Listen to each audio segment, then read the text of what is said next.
Okay, this demo is to show you how to create mountains and use the terrain editor to manipulate them. So first we'll open up Bryce and camera to director.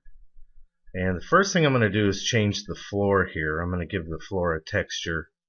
I'm going to go to the terrains and I'm going to choose cracked mud. Get some of these other ones here. I'll just go with cracked mud here. Okay, and render that out. You might want to start with a base floor. You could actually use a land surface. Another thing you could use is water to start and then build your landscape around it.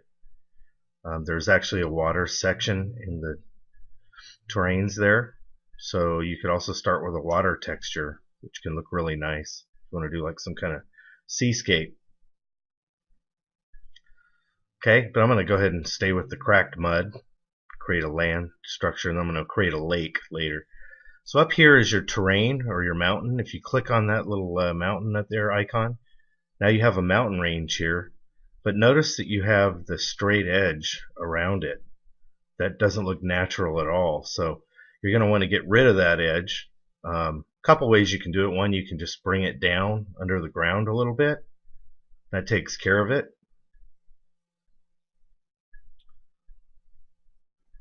Okay, however, there's another way I want to show you here also.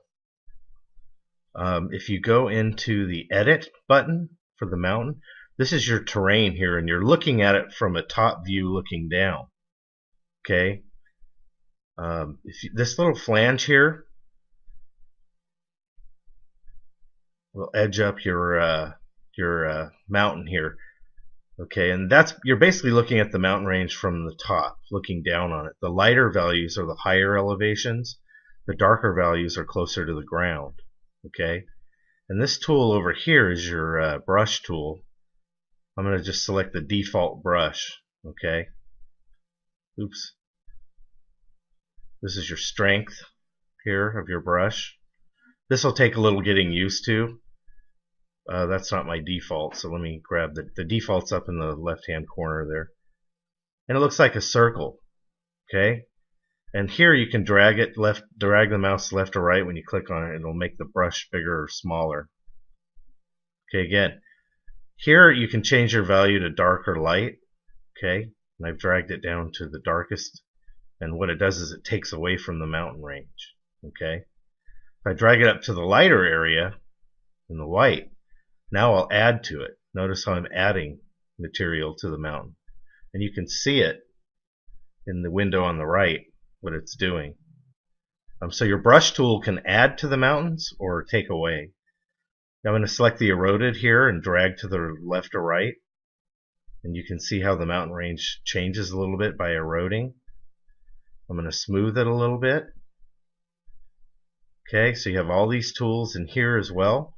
And now look, your mountain range has changed. It's become a little more natural looking. So you're really going to want to get into the terrain editor, the E button for the mountains, and play around with that. Now you can treat it like any object. You can resize it. You can move it around. Whatever you want to do with it. I'm going to put that off in the distance.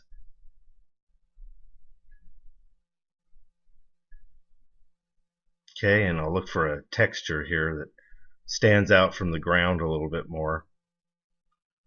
So try a few textures, see what you like.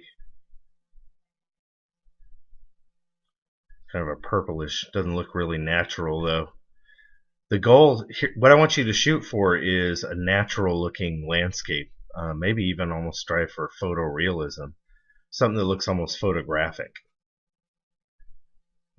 At first glance, you might believe it's real, that kind of thing, a real picture. Here we go. Some green foliage here to stand out. Okay, so that's a good place to start. I want my mountains to show up. And notice how long it's taking to render because there's so much detail in the floor and the mountain now. So again, the more you add, the more it increases your render time here. So again, I can go into the materials lab Um, I guess right here I'm just going to create another landscape, and this tool here, this slider tool that I'm using, I'm just sliding up from the black portion of the slider up, and then I use the blob maker. The blob maker makes nice round hills really quickly. Then you can erode them or do whatever you want to them. But play around with these tools. There's so many tools here, and I think with limited time I have, I'm not going to go through all of them, but it's something you learn as you work with Bryce more. Okay, and you can make some really nice, just rounded foothills quickly with that blob maker in the edit function. Okay, so start out with a couple of hills back here. Just arrange them off in the distance. And again, resizing them helps.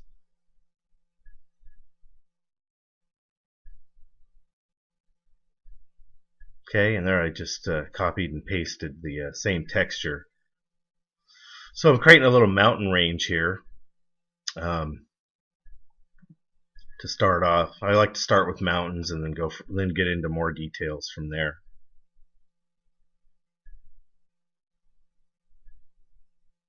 Just make that nice and large. Really make it stand out.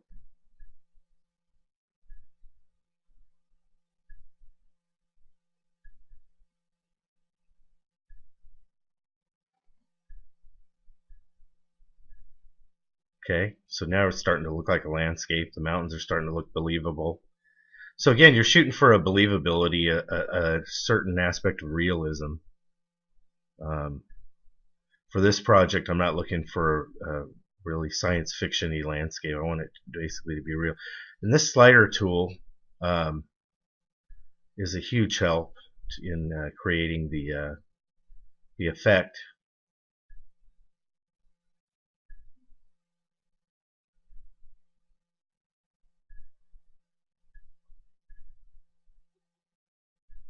Okay, again, I just took the brush and I darkened the color scheme there to take away from the mountain range a little bit. Okay, again, just reducing it a little more.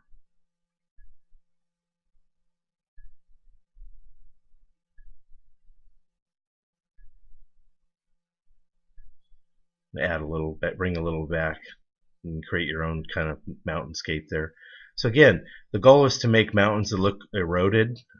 You don't want too many peaks on them. As it is, when you first put them on the canvas, they tend to look a little too jagged on the top.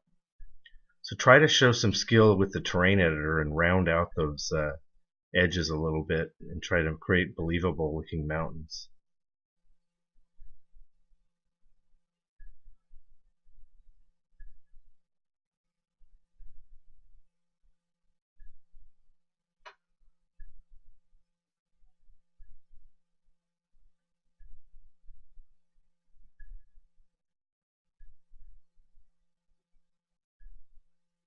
See what that looks like. Okay, so we got a nice mountain range in the background. That looks pretty good. We've got a little foothill in the foreground. Textures look pretty similar because they're the same, obviously.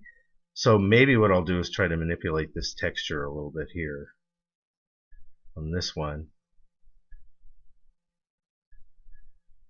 Maybe try a different one. See what it looks like. That looks pretty good. Stands out a little more, but it's kind of shiny compared to the others. I don't want anything to jump out too much. I'm trying to create something that looks realistic. So let me try this Highlands. That looks pretty good. Looks good, but it's a little cartoony compared to the rest of it.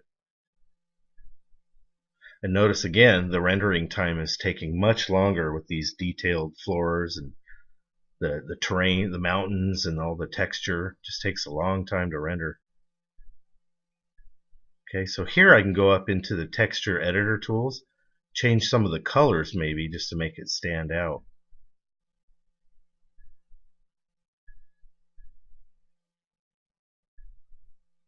Let's try that and see what it looks like. That's kind of interesting, but again, not very believable. The color doesn't seem natural in the way the landscape's lit. So I'm going to try something else here.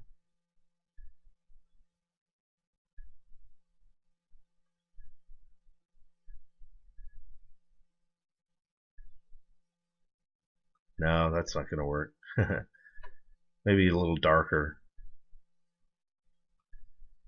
It's kind of right back where we started, isn't it? You can work with your diffusion slider too, although, however, I don't think it's going to show up if I bring that in. So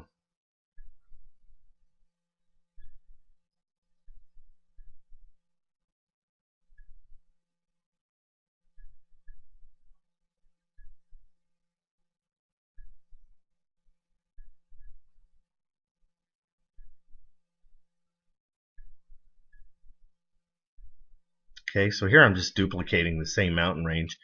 Now what I'm going to do, so it doesn't look exactly like the others, I'm going to edit it a little more.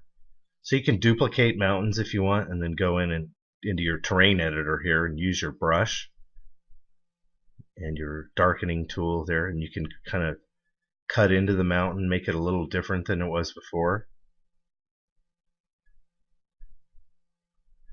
Okay, erode it a little bit, and it looks kind of artificial, so maybe I'll add a little bit more material back to it just to kind of clean it up a little bit and make it look a little more believable.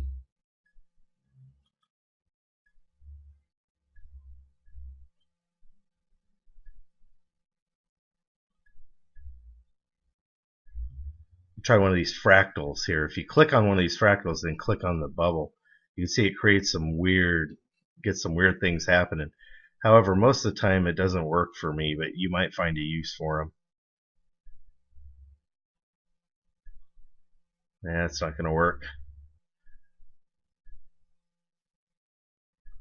Let's try this dampening tool. Dampening is kind of neat because it flattens out the peak. You can see how the peak is flat there. So maybe I'll go in and manipulate that a little bit. And just kind of erode that a little bit. There we go. Kind of looks like a volcano in the center. Okay, so we'll work with that.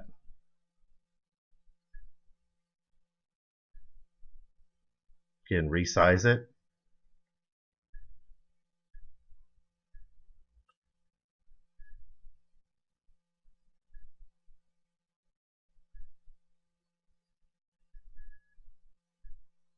Now you've got a landscape in front of the other one, or a mountainscape. So layering mountains is a good idea, because when you do look out into a region where there are mountains, you're going to see foothills that lead up to them. So layering is everything, I think, in the creation of a landscape in a 3D modeler. Okay, and so again, you want to work with the mountains and you want to work with the terrain editor to create some believable mountains that kind of enhance your project and achieve a sense of photorealism.